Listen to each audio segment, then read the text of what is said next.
Hi friends, welcome back to Charchith vlogs. So ನಾವಿವತ್ತು one day weekend ಟ್ರಿಪ್ಗೆ ಬಂದಿದ್ದೇವೆ.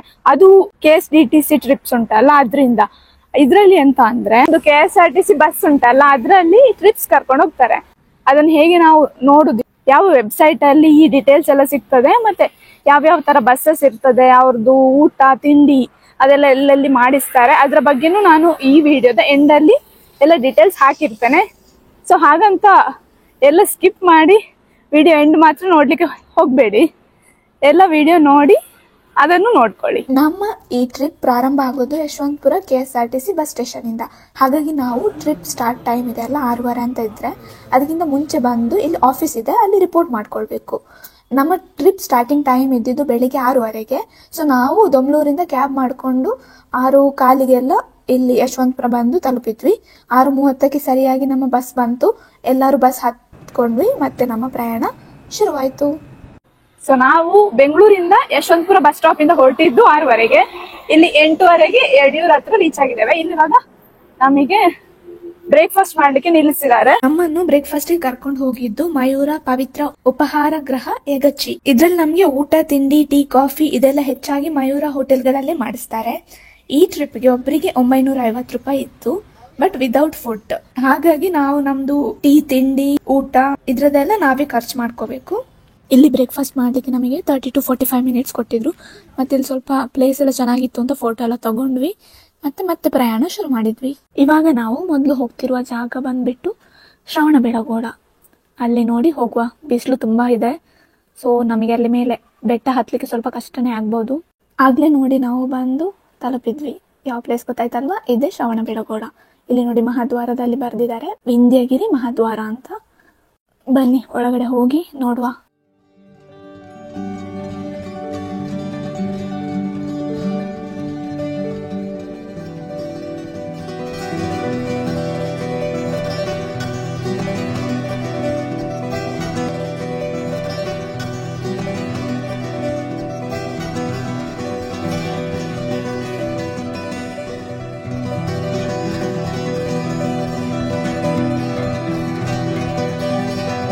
ಹಾಗೆ ಹತ್ತುತ್ತಾ ಇರುವಾಗ ಇದೊಂದು ನೋಡಿ ಅಪರೂಪದ ಹೂ. ಇವಾಗ ಕಾಣ್ಲಿಕ್ಕೆ ಸಿಗುದಿಲ್ಲ. ನಾನು ಚಿಕ್ಕವಳಿರುವಾಗ ನೋಡಿದ್ದೆ. ನಾವು ಇದಕ್ಕೆ ಗೋರಂಟೆ ಹೂ ಅಂತ ಹೇಳ್ತೇವೆ.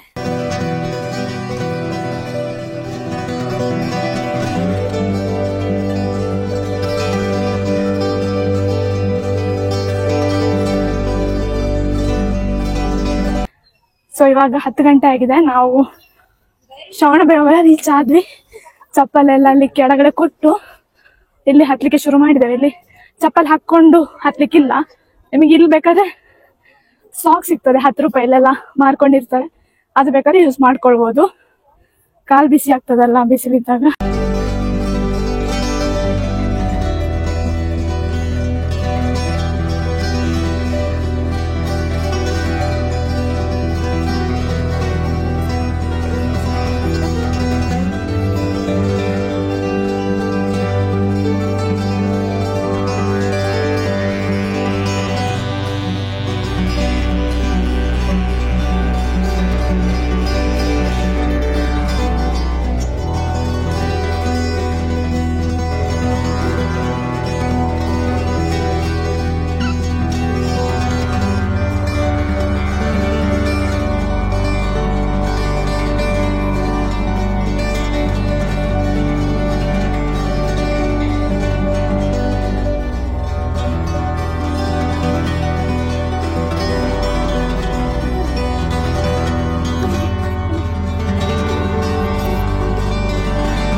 ಶ್ರವಣಬೆಳಗೊಳವು ಬೆಂಗಳೂರಿಂದ ಸುಮಾರು 150 ಕಿಲೋಮೀಟರ್ ದೂರ ಇದೆ. ಇದು ಜೈನರ ಕಲೆ, ವಾಸ್ತುಶಿಲ್ಪ ಧರ್ಮ ಮತ್ತೆ ಸಂಸ್ಕೃತಿ ಇವುಗಳ ಪ್ರಮುಖ ಕೇಂದ್ರ ಅಂತಾನೆ ಹೇಳ್ಬೋದು. ಇನ್ನು ಇಲ್ಲಿನ ಇತಿಹಾಸ ಸ್ವಲ್ಪ ನೋಡ್ಕೊಂಡು ಬರುವ. ಬಾಹುಬಲಿ ಎಂದು ಕರೆಯಲ್ಪಡುವ ಗೊಮ್ಮಟೇಶ್ವರ ಸ್ವಾಮಿಯು ಜೈನರ ಮೊದಲ ತೀರ್ಥಂಕರರಾದ ಆದಿನಾಥ ಸ್ವಾಮಿಯವರ ಮಗ. ಸಿಂಹಾಸನದ ವಾರಸುದಾರಿಕೆಯ ಕುರಿತು ತನ್ನ ಅಣ್ಣನಾದ ಭರತನಿಂದ ಕೆಣಕಲ್ಪಟ್ಟು ಬಾಹುಬಲಿಯು ಭರತನನ್ನು 3 ಬಗೆಯ ದೃಷ್ಟಿಯುದ್ಧ, ಮಲ್ಲಯುದ್ಧ ಮತ್ತು ಜಲಯುದ್ಧ, ದ್ವಂದ್ವ ಯುದ್ಧಕ್ಕೆ ಕರೆಯುತ್ತಾನೆ. ಬಾಹುಬಲಿಯು ಕೊನೆಯಲ್ಲಿ ಯುದ್ಧಗಳಲ್ಲಿ ಗೆದ್ದರೂ ಐಹಿಕ ಜಗತ್ತಿನ ಸಂಪತ್ತಿನ ಅಗಾಧತೆಯನ್ನು, ವ್ಯರ್ಥತೆಯನ್ನು ಮನಗಂಡು ಅಣ್ಣ ತಮ್ಮಂದಿರೇ ಒಬ್ಬರ ವಿರುದ್ಧ ಇನ್ನೊಬ್ಬರು ತಿರುಗಿ ನಿಲ್ಲಬೇಕಾದುದನ್ನು ಕಂಡು ವ್ಯಥಿತನಾದನು.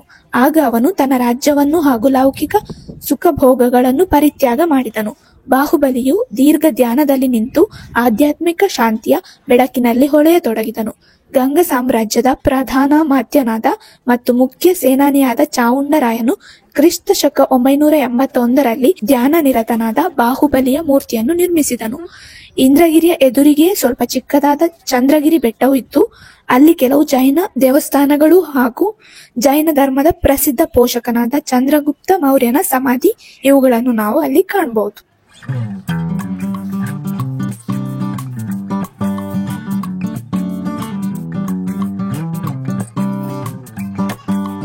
ಹತ್ತಿ ಹೋಗ್ತಾ ಇದ್ದೇವೆ ಮೆಟ್ಟಿಲುಗಳನ್ನು. ಆದ್ರೆ ದಾರಿ ಅಂತೂ ಮುಗಿತಾ ಇಲ್ಲ. ನನ್ನ ಗಂಡ ಅಂತೂ ಫುಲ್ ಎನರ್ಜೆಟಿಕ್ ಆಗಿದ್ದಾರೆ. ನನಗೆ ಫುಲ್ ಸುಸ್ತಾಯ್ತು. ಬಿಸಿಲು ಇತ್ತಲ್ಲ, ಹಾಗೆ ಸ್ವಲ್ಪ ಕಾಲು ಸುಡ್ತಾ ಇತ್ತು. ಕೆಲವೊಂದು ಮೆಟ್ಲು ಮಧ್ಯದಲ್ಲಿ ಸ್ವಲ್ಪ ಹೈಟ್ ಜಾಸ್ತಿನೂ ಇತ್ತು, ಸೊ ಹತ್ತುವಾಗ ಸ್ವಲ್ಪ ಕಷ್ಟ ಆಯ್ತು. ಏಷ್ಯಾ ಖಂಡದಲ್ಲಿ ಅತಿ ಎತ್ತರದ ಮತ್ತು ಭಾರತದ ಅತಿ ಎತ್ತರದ ಏಕಶಿಲಾ ವಿಗ್ರಹಗಳಲ್ಲಿ ದೊಡ್ಡದಾದ ಗೊಮ್ಮಟನ ಶಿಲೆ ಇರುವ ಶ್ರವಣಬೆಳಗೊಳ ಪ್ರಸಿದ್ಧ ಜೈನ ಪುಣ್ಯಕ್ಷೇತ್ರ. ಶ್ರವಣಬೆಳಗೊಳದ ವಿಂಧ್ಯಗಿರಿಯ ಮೇಲೆ ಇರುವ ಈ ಮೂರ್ತಿಯನ್ನು ಚಾವುಂಡರಾಯನು ಕ್ರಿಸ್ತ ಶಕ 981ರಲ್ಲಿ ಕೆತ್ತಿಸಿದನು. ಅರಿಸ್ಟನೇಮಿ ಎಂಬುವ ಶಿಲ್ಪಿ ಇದನ್ನು ಕೆತ್ತಿದನೆಂದು ಹೇಳಲಾಗುತ್ತದೆ. ಈ ಶಿಲ್ಪಿಯು ವಿಶ್ವಕರ್ಮ ವರ್ಗಕ್ಕೆ ಸೇರಿದವನಾಗಿದ್ದು ಪ್ರಸಿದ್ಧ ಶಿಲ್ಪಿ ಜಕಣಾಚಾರ್ಯ ಶಿಷ್ಯನೆಂದು ಹೇಳುತ್ತಾರೆ. ಈ ಗೊಮ್ಮಟೇಶ್ವರ ವಿಗ್ರಹವು 58 ಅಡಿ ಎತ್ತರದ ಏಕಶಿಲಾ ಬಾಹುಬಲಿಯ ಪ್ರತಿಮೆಯಾಗಿದೆ. ಇಲ್ಲಿ 12 ವರ್ಷಗಳಿಗೊಮ್ಮೆ ಮಹಾಮಸ್ತಕಾಭಿಷೇಕವನ್ನು ನೆರವೇರಿಸಲಾಗುತ್ತದೆ. ಕೊನೆಯ ಬಾರಿ 2018 ಫೆಬ್ರವರಿ 8ರಂದು ನಡೆದಿತ್ತು. ಮುಂದೆ 2030ರಲ್ಲಿ ನಡೆಯಲಿದೆ. ಮಹಾಮಸ್ತಕಾಭಿಷೇಕದ ಸಂದರ್ಭದಲ್ಲಿ ಇಲ್ಲಿ 100 ಕೊಡಗಳಲ್ಲಿ ಎಳನೀರು, ಅರಶಿನದ ಮುದ್ದೆ, ಕುಂಕುಮ, ಕಬ್ಬಿನ ಹಾಲು, ಅಕ್ಕಿ ಹಿಟ್ಟು, ಹಾಲು, ಮೂಲಿಕೆಗಳಿಂದ ಮಾಡಿದ ಕಷಾಯ, ಶ್ರೀಗಂಧ, ಚಂದನ, ಅಷ್ಟಗಂಧ, ಕೇಸರಿ, ಬಂಗಾರ ಮತ್ತು ಬೆಳ್ಳಿಯ ಹೂಗಳು ಮತ್ತು ಬೆಲೆಬಾಳುವ ಹರಳುಗಳನ್ನು ಮೂರ್ತಿಯ ಮೇಲಿನಿಂದ ಅಭಿಷೇಕ ಮಾಡಲು ಅರ್ಚಕರುಗಳು ಮೇಲೆ ಹತ್ತುತ್ತಾರೆ. ಮತ್ತೆ ಹೆಲಿಕಾಪ್ಟರ್ನಿಂದ ಹೂ ಮಳೆಯನ್ನು ಮಾಡುತ್ತಾರೆ.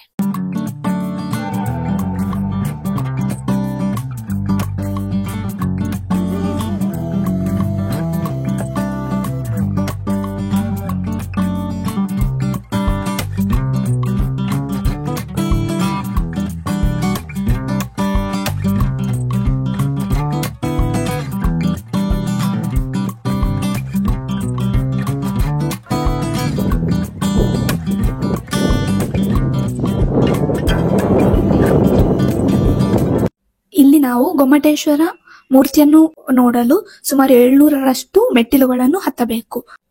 ಹತ್ತಲಿಕ್ಕೆ ಆಗದವರಿಗೆ ಡೋಲಿಗಳ ವ್ಯವಸ್ಥೆ ಕೂಡ ಇದೆ. ನೋಡಿ, ಈ ತರ 4 ಜನರು ಒಬ್ಬರನ್ನು ಕರ್ಕೊಂಡು ಹೋಗ್ತಾರೆ. ವಯಸ್ಸಾದವರು, ಅಪ್ಪ ಅಮ್ಮ ಈ ತರ ಯಾರನ್ನಾರು ಕರ್ಕೊಂಡು ಬಂದ್ರೆ ಇದು ವ್ಯವಸ್ಥೆನೂ ಇಲ್ಲಿ ಇದೆ.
ಗೊಮ್ಮಟೇಶ್ವರನ ದರ್ಶನ ಮಾಡ್ಕೊಂಡು ಕೊನೆಗೂ ಬಂದ್ವಿ ನಾವು. ಸೊ ಫುಲ್ ಬಿಸಿಲಿತ್ತಲ್ಲ, ಸುಸ್ತಾಗಿತ್ತು. ಸೊ ಏನಾದ್ರು ತಿನ್ಲಿಕ್ಕೆ ಸಿಗುತ್ತಾ ಅಥವಾ ಜ್ಯೂಸ್ ಏನಾದ್ರು ಇದೆಯಾ ಅಂತ ನೋಡ್ಕೊಂಡಿದ್ವಿ. ಹಾಗೆ ಬರುವಾಗ ಇಲ್ಲಿ ನೋಡಿ ಒಂದ್ ಶಾಪ್ ಅಲ್ಲಿ ಎಳ್ನೀರಿತ್ತು. ಸೊ ಅವರು 20 ರೂಪಾಯಿ, 30 ರೂಪಾಯಿ, 50, 60 ಈ ತರ ಬೇರೆ ಬೇರೆ ರೇಂಜ್ ಇದೆ ಅಂತ ಅಂದ್ರು. ನಾವು 30 ರೂಪಾಯಿದು ಎರಡೆರಡು ಎಳ್ನೀರು ಕೊಡ್ತೀವಿ. ಮತ್ತೆ ನೋಡಿ ಇಲ್ಲಿ ಗೊಂಬೆಗಳು ಕೂಡ ಇತ್ತು, ಮರದಿಂದ ಮಾಡಿದ ಗೊಂಬೆಗಳು. ಹಾಗೆಲ್ಲ ಬೇಕಾ ಅಂತ ಹೇಳಿದ್ರು. ನಮ್ಮ ಹತ್ರ ಆಲ್ರೆಡಿ ಇತ್ತು, ಹಾಗಾಗಿ ನಾವು ತಗೊಳ್ಳಿಲ್ಲ. ನೋಡಿ ಎಷ್ಟು ಚೆನ್ನಾಗಿದೆ ಅಲ್ವಾ, ಬೇರೆ ಬೇರೆ ತರಹದ್ದು ಗೊಂಬೆಗಳೆಲ್ಲ ಇದೆ. ಇನ್ನಿವಾಗ ಗೊಮ್ಮಟೇಶ್ವರನಿಗೆ ಕೊನೆಯ ನಮಸ್ಕಾರ ಹೇಳಿ ಮುಂದಿನ ಜಾಗಕ್ಕೆ ನಾವು ಇನ್ನು ಪ್ರಯಾಣ ಬೆಳೆಸಬೇಕು.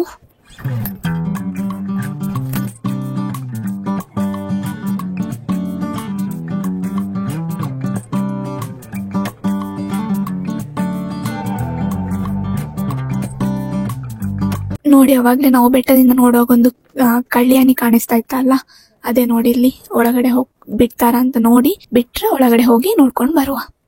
ಈ ಗೋಪುರ ಕೂಡ ನೋಡಿ ಎಷ್ಟು ದೊಡ್ಡದ ಮತ್ತೆ ತುಂಬಾ ಚೆನ್ನಾಗಿ ಕೂಡ ಇದೆ.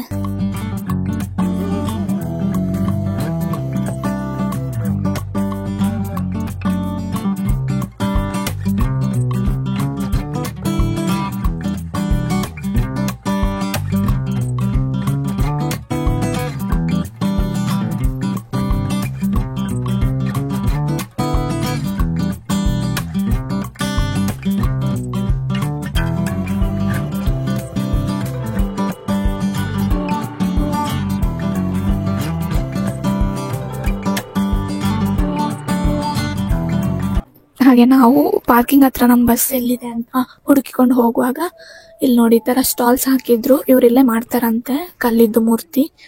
ಸೊ ನನಗೆ ಶಿವ ಅಂದ್ರೆ ತುಂಬಾ ಇಷ್ಟ. ಆಲ್ರೆಡಿ ನಾವು ಕೇದಾರ್ನಾಥ್ ಬೇರೆ ಕಡೆ ಎಲ್ಲ ಹೋದಾಗ ಶಿವಂದು ಮೂರ್ತಿ ತಗೊಂಡಿದ್ವಿ. ಹಾಗಾಗಿ ಈ ಸಲ ನಾವು ಶಿವನಿಗೆ ಪ್ರಿಯವಾದದ್ದು ಯಾವ್ದು ಹೇಳಿ, ನಂದಿ ಅಲ್ವಾ, ಹಾಗೆ ಒಂದು ನಂದಿಯ ವಿಗ್ರಹ ತಗೊಂಡ್ವಿ. ಇದಕ್ಕೆ 250 ರೂಪಾಯಿ ಅಂತ ಹೇಳಿದ್ರು. ಚೌಕಾಶಿ ಮಾಡ್ಲಿಕ್ಕೆ ಹೋಗ್ಲಿಲ್ಲ, ಹಾಗೆ 250 ರೂಪಾಯಿ ಕೊಟ್ಟು ತಗೊಂಡ್ವಿ. ಇನ್ನು ನಾವು ಹೋಗ್ಬೇಕಾಗಿರೋದು ಬೇಲೂರು. ಹಾಗಾಗಿ ನಮಗೆ ಅಗಚಿಯಲ್ಲಿ ಮಧ್ಯಾಹ್ನದ ಊಟ ಮಾಡ್ಲಿಕ್ಕೆ ಮಯೂರ ಹೋಟೆಲ್, ನಾನು ಅವಾಗ್ಲೇ ಹೇಳಿದ್ದೆ ಅಲ್ಲ, ಇವರು ಮಯೂರ ಹೋಟೆಲ್ ಇದ್ರಲ್ಲೇ ನಮಗೆ ಊಟ ತಿಂಡಿ ವ್ಯವಸ್ಥೆ ಮಾಡ್ತಾರೆ. ಹಾಗಾಗಿ ನಾವು ಮಯೂರ ಹೋಟೆಲ್ ಅಗಚಿಯಲ್ಲಿ ಊಟ ಮಾಡಿದ್ವಿ. ಹಾಗಾಗಿ ಸ್ವಲ್ಪ ಟೈಮ್ ಇತ್ತು. ಹಾಗೆ ಇಲ್ಲಿ ಜಾಗ ಸ್ವಲ್ಪ ನೋಡ್ತಾ ಇದ್ವಿ. ಇಲ್ಲಿ ನೋಡಿ ಮಯೂರ ಹೋಟೆಲ್ ಇದೆ ಅಲ್ಲ, ಅವ್ರದ್ದೇ ಇಲ್ಲಿ ನಾವು ಸ್ಟೇ ಮಾಡ್ಬೋದಿದ್ರೆ ಈ ತರ ನೋಡಿ ಕಾಟೇಜ್ ರೂಮ್ ವ್ಯವಸ್ಥೆ ಇದೆ ಇಲ್ಲಿ. ಹಾಗಾಗಿ ಯಾವ ತರ ಇದೆ ಅಂತ ನೋಡ್ತಾ ಇದ್ವಿ.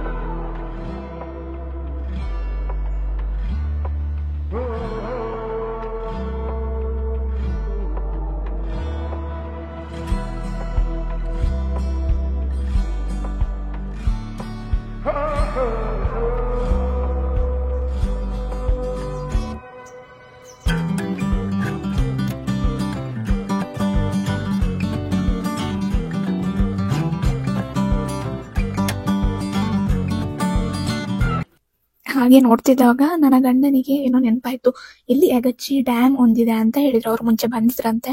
ಹಾಗೆ ಗೂಗಲ್ ಮ್ಯಾಪ್ ಹಾಕಿ ನೋಡಿದ್ರೆ 200 ಮೀಟರ್ ಅಂತ ತೋರಿಸ್ತು. ಇದು KSDTC ಟ್ರಿಪ್ ನ ಪಾರ್ಟ್ ಆಗಿರ್ಲಿಲ್ಲ. ನಾವು ಟೈಮ್ ಇತ್ತಲ್ಲ ಅಂತ ಬೇಗ ಬೇಗ ಬಂದು ಒಂದ್ಸಲ ನೋಡ್ಕೊಂಡು ಹೋದ್ವಿ. ನೋಡಿ ಈ ತರ ಇದೆ. ಇದು ಬೇಲೂರು ಬಸ್ ಸ್ಟಾಪ್ ಇಂದ 2.5 ಕಿಲೋಮೀಟರ್ ಅಷ್ಟೇ ಇರೋದು. ನೀವು ಬೇಲೂರು ದೇವಸ್ಥಾನಕ್ಕೆ ಬರುದಾದ್ರೆ ಇದನ್ನು ನೀವು ನಿಮ್ದು ಲಿಸ್ಟ್ ನಲ್ಲಿ ಆಡ್ ಮಾಡ್ಕೊಳ್ಬಹುದು ನೋಡ್ಲಿಕ್ಕೆ. ಯಗಚಿ ನದಿ ಚಿಕ್ಕಮಗಳೂರು ಜಿಲ್ಲೆ ಸಮೀಪ ಇರುವ ಪಶ್ಚಿಮ ಘಟ್ಟದಲ್ಲಿ ಉದ್ಭವಿಸುತ್ತದೆ. ಹಾಸನ ಜಿಲ್ಲೆಯ ಬೇಲೂರು ತಾಲೂಕಿನ ಮೂಲಕ ಹರಿಯುತ್ತದೆ. ಅಲ್ಲಿ ಇದು ಗೊರೂರು ಬಳಿ ಪ್ರವೇಶಿಸುವ ಹೇಮಾವತಿ ನದಿಯ ಉಪನದಿ ಆಗ್ತದೆ.